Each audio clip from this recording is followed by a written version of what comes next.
이번에 우리가 힐링 캠프를 갔었을 때 저녁 때 영화를 보기로 되어 있었습니다. 그래서 담임 목사님과 함께 어떻게 하면 성도들이 한 번도 보지 않았지만 너무나도 의미도 깊고 재밌는 영화를 고를 수 있을까? 거의 2주, 3주 동안을 찾아 헤매고 골라서 하나를 다운받아 갔는데 그 영화를 저 혼자 봤습니다. 다들 숙소에서 혹은 캠프파이어를 하면서 다들 더 좋은 담소를 나누고 신앙적인 교제를 나눈 것 같아요. 근데 그 영화가 가지고 있는 아주 큰 의미가 이 시대의 의미가 있습니다.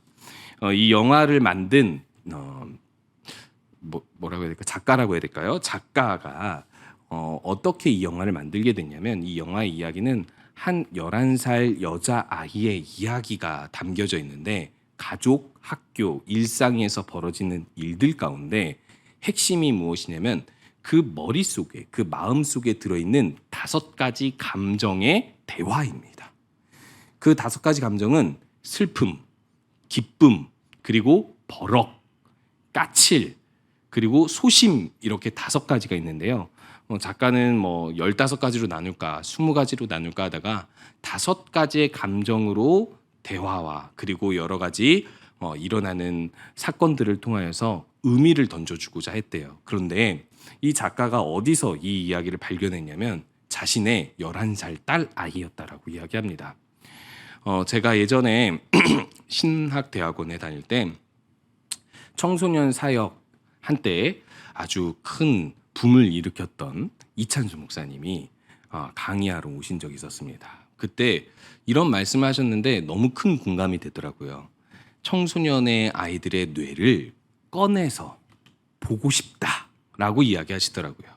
오늘 신자였다가 내일 불신자였다가 또 내일 모레는 신자인 아이들이 청소년 아이들이고 도대체 이 아이들의 생각과 삶의 흐름을 도저히 10년 동안 사역을 전문적으로 했다고 하는 나조차도 알 수 없습니다. 그러니까 여러분들 너무 슬퍼 말고 당황하지 마십시오라고 이야기를 하더라고요. 그때 청소년을 맡았던 전도사로서 저도 상당히 위로가 됐습니다. 공감이 되니까요. 나만 모르는 게 아니구나. 나만 당황스럽고 나만 힘든 것이 아니구나라는 것을 알게 되었습니다. 그런데요.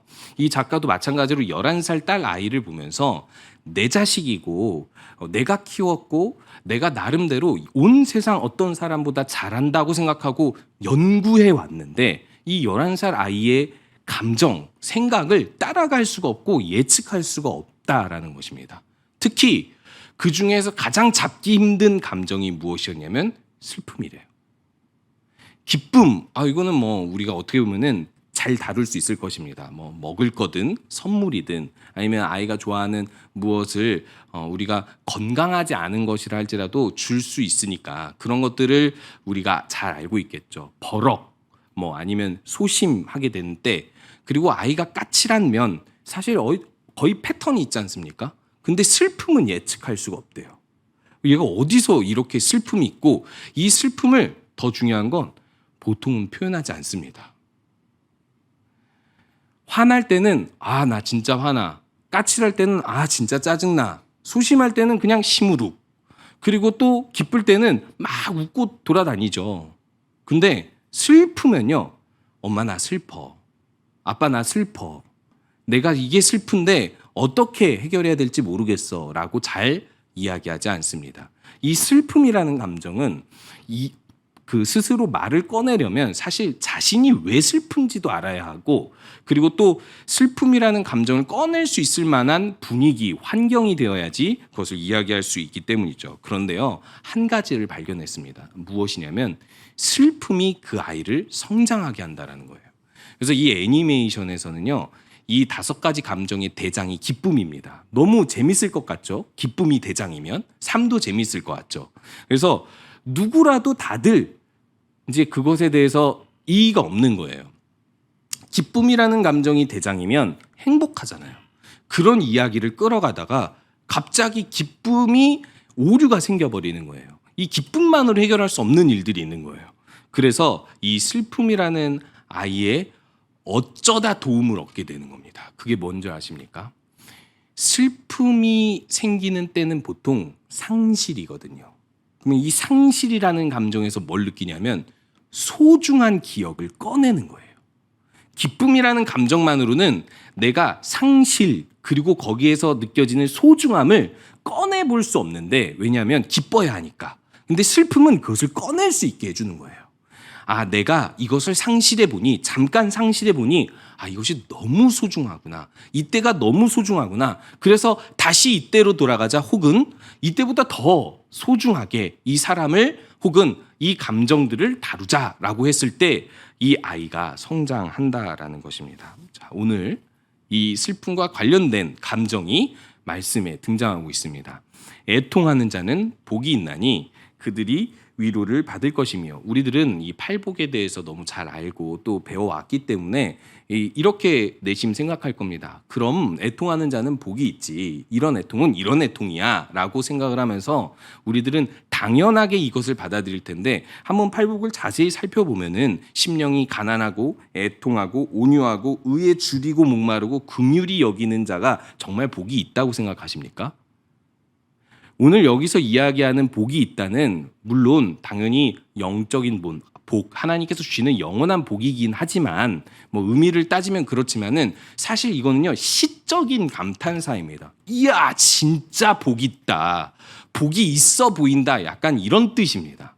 그러니까 아 이만큼 복이 있는 사람, 그러니까 너희들이 이 사람을 한번 봐라, 이야 정말 복 있는 사람으로 보여지지 않냐라는, 어떻게 보면 이 감탄사를 해석하자면 이런 표현이라는 겁니다. 굳이 이렇게 뜻이 풀이가 되는 건 아니지만, 와 이런 사람은 복이 있도다 라고 할 때 우리들은 이런 의미로 이야기한다는 겁니다. 이 사람 봐봐 너무 복 있지 않아? 라고 하는데 울고 있어, 너무 복 있지 않아? 이거 말이 안 되잖아요. 아 정말 이 사람이 저 사람 보면 너무 불쌍히 여기고 있어, 이 불쌍히 여기는 사람의 표정 봐봐, 너무 복되지 않아? 이상하죠. 의에 줄이고 목마른 이 사람의 표정을 봐봐, 아, 의에 굶주리고 있어, 너무 복되지 않아?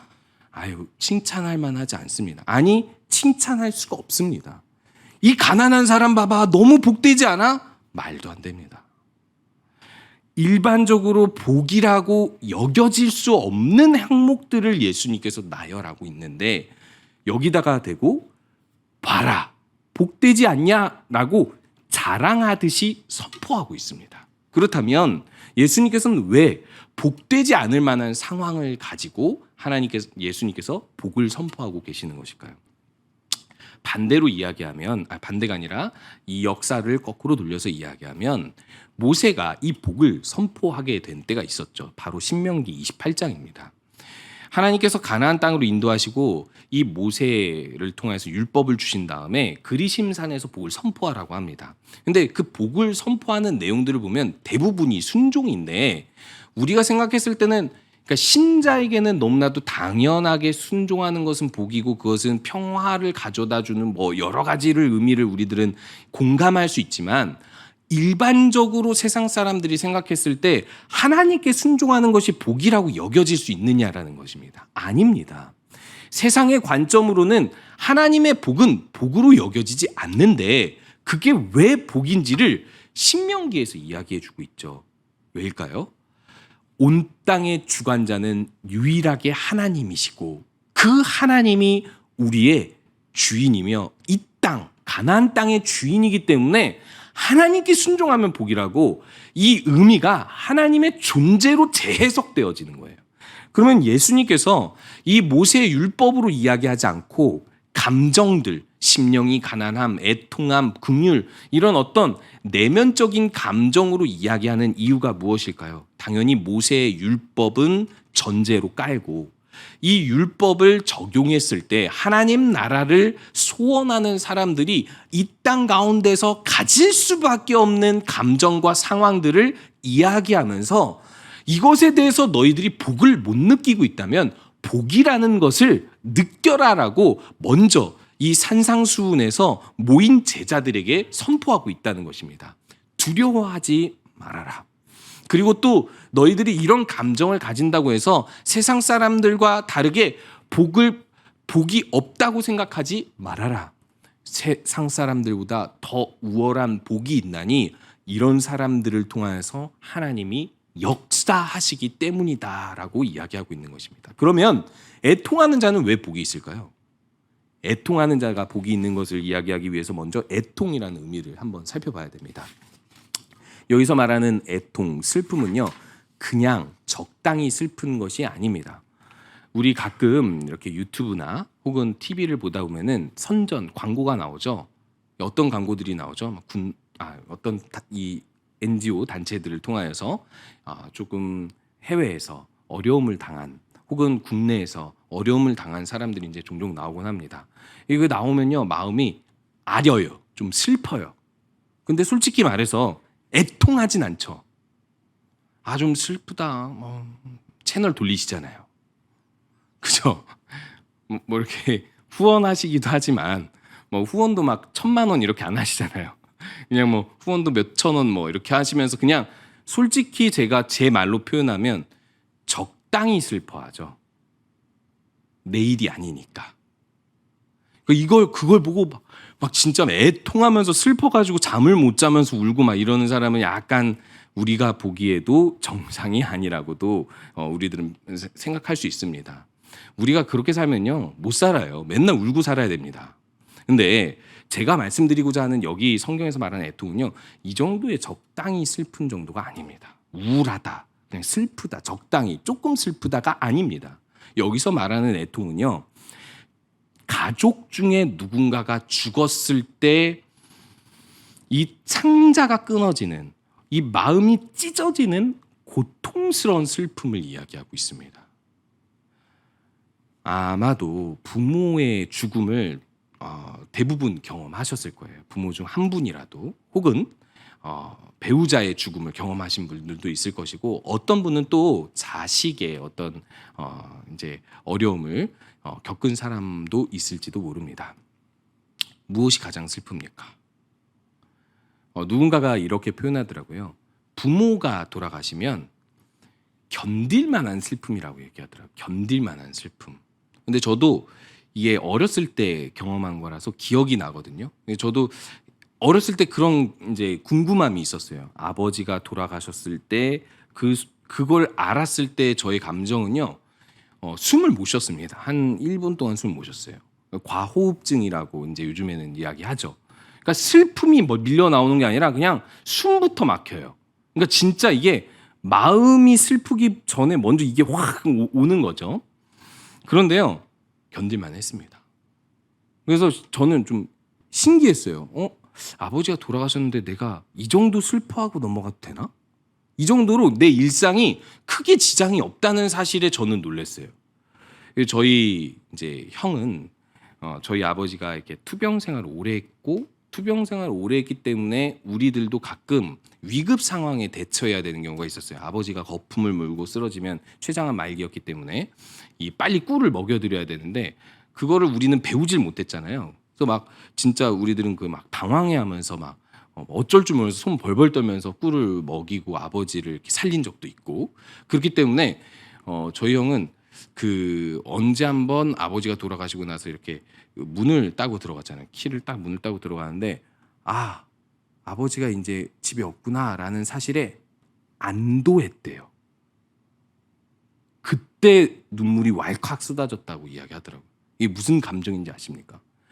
어린 아이의 심정으로는 1년 반 동안 아버지가 아파서 누워 계시는 것 때문에 나는 너무 힘들었어라는 것에 대한 안도를 잠깐 느껴버렸는데, 그 느끼는 순간 내가 이제 살만하다고 느끼는구나. 아버지를 잃은 슬픔보다 그게 더하구나라는 사실 때문에 엄청 슬퍼했다라고 이야기하더라고요. 그러니까 저의 슬픔과 또 저희 형의 슬픔이 다르고, 아마 들어보진 않았지만 또 어머니의 슬픔은 다를 것입니다. 그런데요, 이것과 비교할 수 없는 슬픔이 무엇이냐면 자식을 잃은 슬픔입니다. 제가 고등학교 2학년 때 처음 봤는데요, 저한테 너무 잘해주었던 친구가 있었고, 제가 전도했던 친구입니다. 이 전도에서 4주 새신자 교육 끝날 때까지 이 집 앞에 데리고 가가지고 이제 하던 친구였는데, 맨날 데리러 갈 수는 없잖아요. 저도 성가대하고 임원해야 되고 중학교였는데 찬양단도 하고 세계 봉사를 했습니다. 그때 시대는 다 그랬잖아요. 그러니까 이제 바쁘니까 맨날 데리러 갈 수는 없어서 1년, 2년을 지났던 그 친구가 어느 날 갑자기 원인 모를 뇌출혈로 쓰러졌고 안양의 한 병원에 가서 이제 그 친구를 보러 갔는데 말 그대로 뇌출혈로 쓰러져 있기 때문에 일주일 동안 그냥 혼수 상태로 그냥 가만히 누워 있는 거예요. 근데 그 친구가 세상을 떠났습니다. 근데 그 어머니의 모습을 보고 더 놀랐어요. 그냥 이 정신이 그냥 그 어머니가 항상 이 친구가 막 반장 회장하던 친구라서 어머니 회장하던 분이셨어요. 항상 우리 학교 가면 보는 막 횡단보도에서 보는 그런 너무나도 어떻게 보면은 너무나도 교양 있고 품위 있고 바르신 분이었는데 그냥 반 정도는 정신이 나가 있으신데 그걸 보고 참 이거 어떻게 받아들여야 되지 이런 생각이 들더라고요.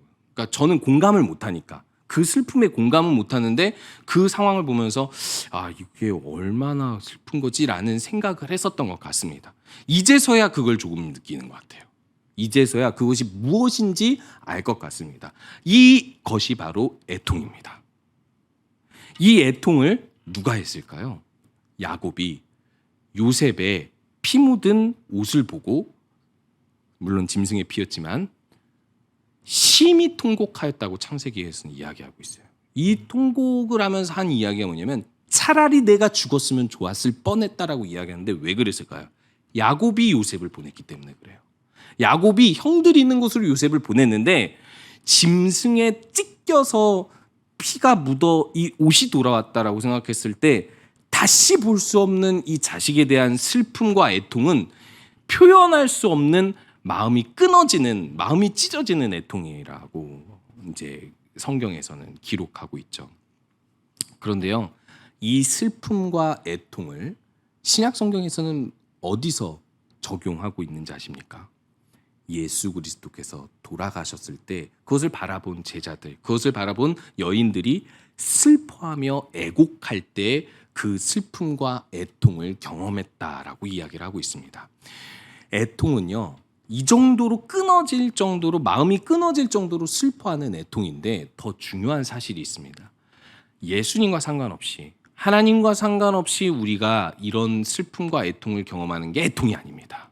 여기서 말하는 복이 있는 애통은요, 정확하게 예수 그리스도와 연관된 애통입니다. 그냥 아무나 가난한 자는 다 복이 있고 아무나 다 애통하면 복이 있고 예수님과 상관이 없이 애통해도 복이 있는 것이 아닙니다. 여기서 선포하고 있는 복은요, 예수 그리스도로 말미암아 예수 그리스도의 제자가 되었기 때문에 그런 사람으로서 겪는 애통하는 자는 복이 있다라고 이야기하고 있는 것입니다. 그렇다면 무엇에 대하여 애통하는 것이 이 복된 애통이라고 할 수 있을까요? 제가 앞에서 이야기했던 것이 바로 가족 중에 한 사람이 죽었을 때 애통이고 그것이 예수 그리스도와 연관이 되어 있는 애통이라고 했을 때 우리가 번뜩 생각나는 것이 무엇이겠습니까? 바로 우리의 죄, 우리의 비참함 때문에 돌아가신 예수 그리스도 때문에 애통하는 것입니다. 예수님의 제자가 되고 예수님을 따르는 사람들이 앞으로 경험하게 될 사실이죠. 예수님의 제자가 됐을 때는 이들은 모릅니다. 예수님이 돌아가실 거라고. 이 메시아가 돌아가시고 부활하실 거라는 걸 모릅니다. 그런데 이들은요, 부활의 사실은 아직 믿지 못한 채로 예수님을 떠나보내야 했는데 예수님이 죽고 나서 이들은 이게 메시아가 아니었나, 하나님의 아들이 아니었나, 하나님의 아들도 죽을 수 있나라는 여러 가지 혼란스러움에 3일 동안 휩싸여 있다가 예수님의 살아나심을 보고 나서 이들은 더욱 애통하게 되는 거예요. 왜 애통할까요?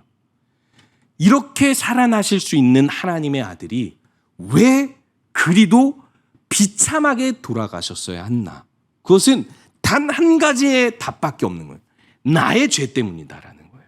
나의 죄 때문에 그렇게 비참하게 돌아가셔야 했고 이분 때문에 이분의 부활을 보고서야 이제 나는 이 모든 죄와 비참함으로부터 해방되어 영원한 생명을 누릴 수 있다는 사실에 너무나도 기쁜데 슬퍼해야만 하는 그 애통을 이야기하고 있는 것입니다. 그러면 우리들은 스스로 질문해 볼 필요가 있는 것이죠.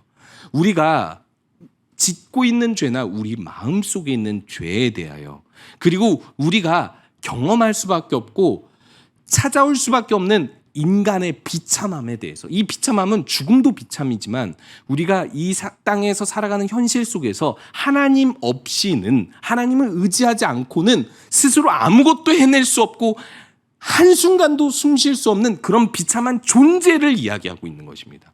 그런 우리 자신에 대하여 그리스도를 생각할 때 애통하고 계십니까? 예수님을 생각하면 나는 너무나도 큰 영생의 기쁨을 누리게 되었는데 그 예수님 앞에서 나는 큰 죄인이라는 사실에 애통하고 계십니까? 다윗이 경험한 애통이 바로 이런 애통입니다. 전혀 죄를 자각하지 못하고 있다가 죄를 다 숨기고 덮었다고 생각했는데 나단 선지자가 찾아와서 비유를 들었을 때 엄청난 분노와 함께 이 분노로 그 사람을 어떻게 처단해서 죽여야 되겠다고 생각한 그때 내가 바로 그 죄인이고, 이런 죄인을 하나님께서 용서하시려고 기회를 주시려고 나단 선지자를 보내셨으며, 내가 이 죄를 깨달을 때 내가 구할 것은 주님, 내가 주님 앞에 죄인입니다, 날 용서하여 주시옵소서라고 애통하면서 울 수밖에 없는 이 애통함. 예수님께서 누가복음 18장에서 이야기했던 바리새인과 세리의 기도를 비교하면서, 바리새인의 기도는 감사합니다, 내가 이렇게 11조도 드릴 수 있고 이렇게 주님을 위해서 헌신하고 구제할 수 있음에 감사드립니다, 하나님을 아는 것에 내가 의를 행할 수 있음에 감사드립니다, 이런 기도가 아니라 아무것도 말할 수 없이 그저 하나님 앞에 나와서 내가 하나님 앞에 받은 은혜가 이리도 큰데 나는 죄인이라서 아무 말도 할 수 없어 그저 통곡하며 우는 것이 애통인데, 우리가 그리스도인으로서 영생의 기쁨을 누릴지라도 그 감정 5가지를 담고 있는 11살 아이의 모습처럼 우리 안에 영생의 기쁨과 함께 죄에 대한, 우리의 삶에 대한 애통함이 일단 있느냐라는 것입니다. 이 애통함이 바로 하나님께서 우리에게 선포하신 복된 애통입니다.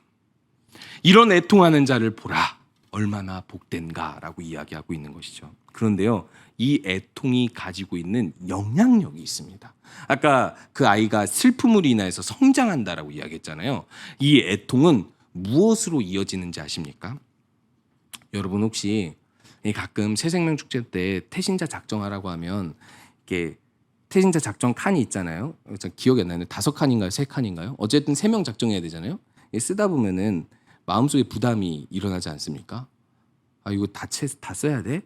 이런 생각도 들고, 아, 작년에도 전도했는데 내가 작년에도 썼는데 또 써야 돼? 하면서 마음속으로 은근히 불편한 생각 들지 않습니까? 왜냐하면 저도 청년 시절에 매년 썼기 때문에 매년 썼고 한 번도 그 3명을 채워본 적이 없어요. 청년 시절에. 그러니까 왜냐하면 신학생이고 하니까 이렇게 전도할 만한 사람이 많이 없거든요. 그런데 그런 때 이 마음속에 부담감이 왜 찾아오는지 아십니까?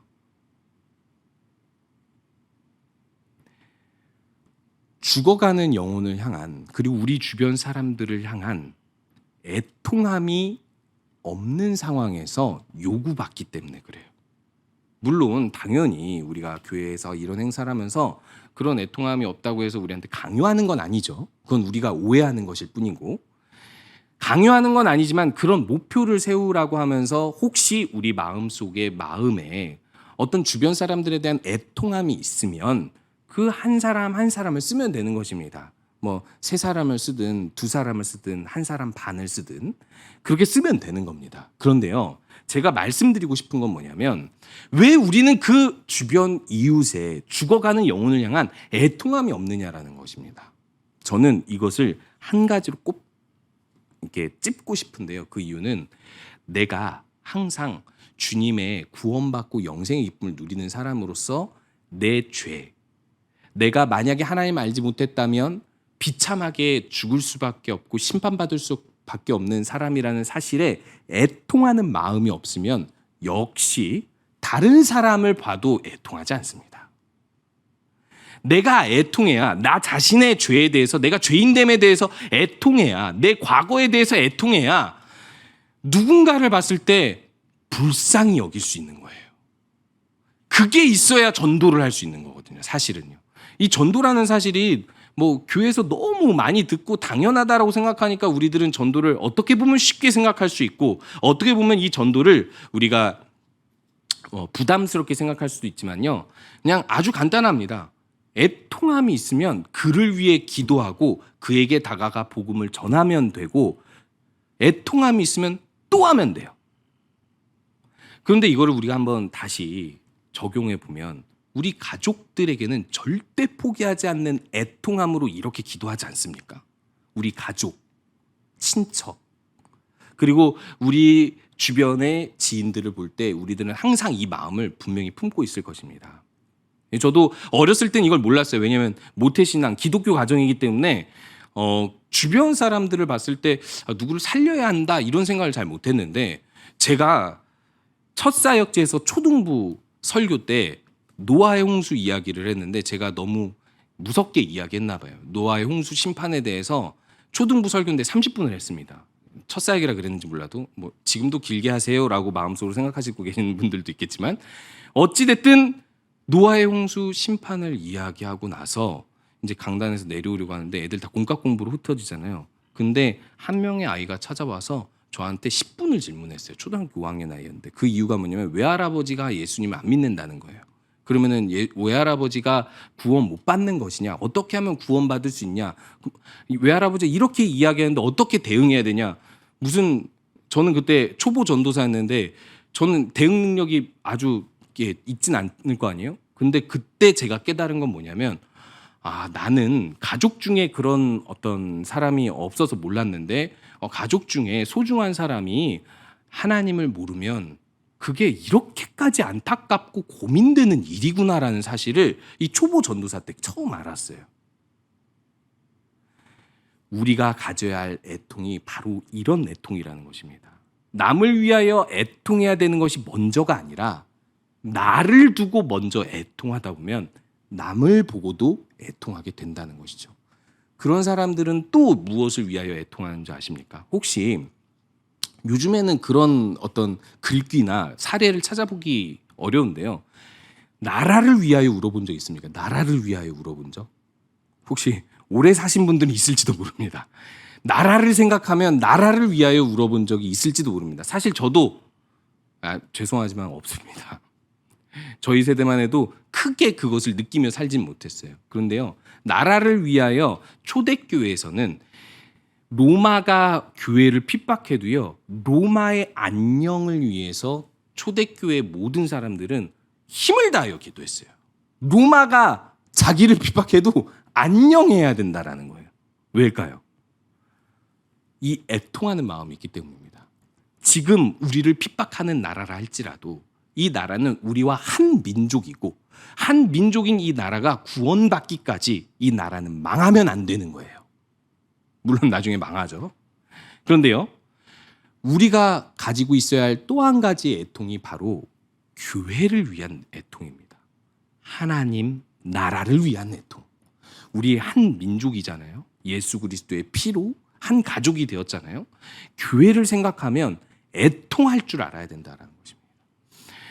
나를 두고 애통하고 이웃을 두고 애통하다 보면 우리 교회, 하나님 나라 백성들을 생각하면 마음속이 아리고 슬프고 기도할 수밖에 없는 상태, 이런 상태를 보고 오늘 예수님께서는 애통하는 자는 복이 있도다라고 말씀하고 계십니다. 마지막으로 이 애통하는 사람들의 위로가 무슨 위로인지를 살펴보고 말씀을 마치려고 합니다. 여러분, 복이 있다라고 선포하시면서 예수님께서는 심령이 가난한 자에는 천국이 그들의 것임이 있을 것이고, 온유한 자는 땅을 기업으로 받을 것이고, 그리고 긍휼히 여기는 자는 긍휼히 여김을 받을 것이라고 이렇게 짝을 지어서 이야기하고 있습니다. 뭔가 큰 연관성이 있겠죠. 애통하는 자의 복은 뭐죠? 위로입니다. 여러분, 애통하는 자에게 진짜 복이 위로예요? 위로가 가장 필요합니까? 애통하는 자에게, 슬퍼하는 자에게 위로가 가장 필요합니까? 일단 인간적으로 살펴보면 우리 주변에 이렇게 애통하는 사람이 있다면요, 이 애통하는 사람에게 줄 수 있는 최상의 우리의 호의는 위로예요. 인간적으로만 본다면. 왜냐하면요, 그 애통하는 상황을 어떻게 해줄 수가 없어요. 해결해 줄 수 없어요. 내가 전지전능한 신이 아닌 이상 뭐 우리가 도울 수 있는 물질 뭐 그런 걸로도 해줄 수는 있지만요. 그걸로 해결될 애통이라면 애통이라고 이야기 안 하죠. 그냥 불쌍히 여기고 좀 도와주면 되겠구나 이 정도가 아니기 때문에 우리 인간적으로 애통하는 자들에게 보상해 줄 수 있는 것, 우리가 해줄 수 있는 건 위로밖에 없습니다. 그럼 위로의 뜻이 무엇일까요? 위로의 뜻은요. 그 사람의 마음을 똑같이 느끼고 그 사람에게 필요한 아주 좋은 격려를 해주는 것입니다. 근데 우리가 가끔은 공감하지 않으면 어떤 격려가 나오죠? 그러니까 공감이 없는 격려, 정답만 이야기하는 경우가 많죠. 하나님께서 다 보상해 주실 거야. 하나님께서 은혜 주실 거야. 물론 공감을 하면서 이런 이야기들이 흘러나가면 당연히 정답이잖아요. 그러니까 진리니까 위로가 될 수 있는데 공감이 없는 상태에서 그것은 사실상 그 사람에게 더 큰 가시가 될 수 있을 것입니다. 왠 줄 알아요? 그 사람이 애통하는 상황이라는 것은 사실상 내가 하나님이 나중에 선한 곳으로 인도하실 것이라는 것을 알면서도 그것을 지금 못 받아들인다는 뜻이거든요. 그것을 받아들이면 애통할 이유가 없죠. 못 받아들일 정도로 힘들고 무겁는데 누군가가 그 정답을 이야기하면 이게 진짜 마음속으로 야 그래 네가 한번 당해봐라. 너는 애통하지 않을 수 있나 보자. 이런 마음이 솟아나오게 되는 겁니다. 나도 그 정답, 그 진리는 알지만 그럼에도 불구하고 내가 감당할 수 없는 슬픔을 당했어. 이때 위로는 첫 번째가 공감입니다. 그래서 욥의 친구들이 나중에는 공감 능력을 상실했지만 처음에 욥에게 다가왔을 때 한마디도 안 하고 같이 며칠을 울었다라고 이야기하고 있습니다. 진정한 위로는 같이 우는 거예요. 같이 우는 것. 근데 제가요, 저에게 가장 큰 문제가 뭐냐면 공감을 잘 못합니다. 근데 그 이유는 저는 잘 모르겠는데 어렸을 때부터 좀 그랬어요. 그러니까 눈물이 잘 없고 공감을 잘 못하는 성격이거든요. 그래서 제가 공감을 못하는데 어떻게 하면 사람들에게 위로를 줄 수 있을까라고 제가 종종 그런 고민을 종종이 아니라 항상 합니다. 그러면 제가 하는 말이 뭔지 알아요? 난 너의 고통이나 슬픔을 정말 이해하고 싶지만 내가 다 모르는 그 슬픔이 애통이 있구나라고 만약에 말을 한다면 그 정도의 말로 할 뿐입니다. 더 이상 말할 필요가 없어요. 그냥 나는 너만큼 그 너의 상황을 알아줄 수 없고 알 수는 없지만 한 가지는 알겠어. 나보다 더한 힘든 상황에 고난에 빠져 있구나. 이 말만 해주고 기도해주면 되는 거예요. 그런데요, 여러분 인간적인 위로는 그렇지만 만약에 이 위로가 하나님이 해주시는 위로라면 어떨까요? 하나님이 해주시는 위로라면 그 위로에 대해서 이사야 61장에서 이렇게 이야기하고 있습니다. 이사야 61장은 바벨론의 포로로 끌려갔던 사람들에게 혹은 끌려가기 전에 어찌됐든 그들이 포로로 끌려갔다가 돌아오기 전에 소망의 메시지를 주는 본문이거든요. 그리고 또 이 소망의 메시지는 나중에 오실 메시아를 통해서 우리가 받을 위로에 대해서 이야기해 주는 것인데요. 61장 2절에 이렇게 이야기하고 있습니다. 여호와의 은혜의 해와 우리 하나님의 보복의 날을 선포하여 모든 슬픈 자를 위로하되 하나님 나라를 위하는 사람들, 하나님 나라를 끊임없이 바라보고 있는 사람들이 나라를 잃어서 혹은 여러 가지 자유를 제한받아서 고통스러워하고 있는데 이런 사람들을 대신해서 보복하여 주고 은혜를 베풀어 줘서 슬픈 자를 위로하고 있다라고 얘기합니다. 애통하는 자를 위로하고 있는데 이 위로에 대해서 3절에 이렇게 표현합니다. 무릇 시온에서 슬퍼하는 자에게, 왜 시온에서 슬퍼하는 자인지 아시겠죠? 하나님과 상관없이 슬퍼하는 것이 아닙니다. 하나님 안에서 슬퍼하는 자에게 화관을 주어 그 죄를 대신하며, 이 꽃으로 만든 면류관이죠. 이것은 어떤 세레모니에서 쓰는 것이죠. 아주 기쁨의 날에, 승리의 날에 하는 것이죠. 죄를 뒤집어 쓰고 애통하는 사람에게 상황을 바꾸준다는 뜻입니다. 존재를 바꿔주고 상황을 바꿔준다는 것입니다. 그리고 기쁨의 기름으로 그 슬픔을 대신하여 찬송의 옷으로 그 근심을 대신하고 그들이 의의 나무 곧 여호와께서 심으신 그 영광을 나타낼 자라 일컬음을 받게 될 것이라. 이게 무슨 뜻인지 아십니까? 하나님께서 상황도 바꿔주시고 존재도 바꿔주셔서 단순히 내가 너의 슬픔을 공감하고 내가 너에게 격려해 줄게 정도의 위로가 아니라 아예 너의 이 슬픔과 애통을 통해서 존재를 바꾸고 그리고 너의 상황을 바꾸어서 하나님의 영광을 나타낼 자로 만들어 주시겠다라고 이야기합니다. 제가 앞에서 이야기했던 슬픔을 통해 성장하여 슬픔만이 아니라 모든 감정들을 아울러서 많은 사람들에게 난 성장했다라고 보여줄 만한 바뀌는 무엇인가를 보여준다는 것이죠.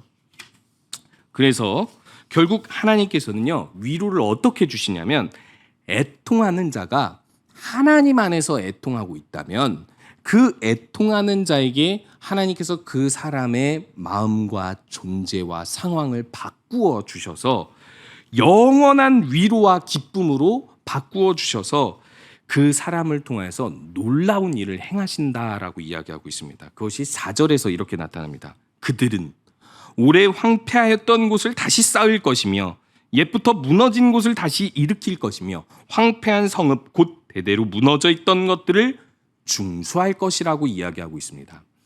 무너진 성전, 무너진 성, 물론 무너진 건 아니지만 잠깐 멈춘 그 하나님 나라를 다시 세울 사람들로 하나님께서 누구를 세운다는 것이죠? 슬픔 당한 자들.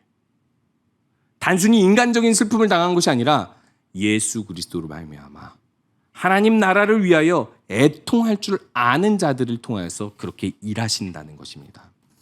우리가 그 애통을 회복하기 원합니다.